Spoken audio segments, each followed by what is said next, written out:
Mati pun dikejar perintah Jenderal Kopassus bikin OPM pontang-panting, 2 mayat jadi bukti. Aparat TNI dan Polri makin serius dalam menggulung organisasi Papua Merdeka (OPM). Tingkah OPM yang menjadi-jadi, membuat TNI tak lagi memberikan toleransi dalam menegakkan hukum di Papua. Hingga akhirnya, Panglima Kogabu Wilhan III Letjen TNI Richard Tampu Bolon memerintahkan untuk mengejar anggota OPM yang berani berulah. Panglima Kogabu Wilhan III Letjen TNI Richard Tampu Bolon memerintahkan Panglima Komando Operasi TNI Koops TNI, Habema dan Komandan Komando Pelaksanaan Operasi dan Kolakops serta Komandan Pasukan Nanggala Kopassus untuk melanjutkan operasi pengejaran. Hasilnya, 2 orang anggota OPM ditemukan tewas dalam operasi pengejaran tersebut. Satu diantaranya ialah Danis Murib, desertir TNI yang terakhir berpangkat Prada.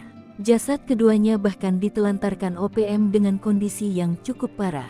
Diduga mayatnya ditinggalkan oleh rekan-rekannya yang ketakutan dikejar oleh aparat TNI dan Polri. Bagi Panglima Kogabu Wilhan III Letjen TNI Richard Tampu Bolon, menghadapi OPM bukan tugas baru. Alumni Akademi Militer 1992 ini berpengalaman di bidang infanteri. Pria kelahiran Jakarta, tanggal 24 Mei tahun 1969, ini beberapa kali menjabat posisi strategis di Korps Baret Merah atau Komando Pasukan Khusus Kopassus seperti Komandan Batalion 11 Grup 1 Kopassus, Wakil Komandan Grup 2 Kopassus, hingga Asisten Intelijen Danjen Kopassus. Melansir Tribun News, bahkan saat menjadi Wakil Danjen Kopassus, Richard ditunjuk menjadi Kepala Operasi Kaops Nemangkawi pada 2018.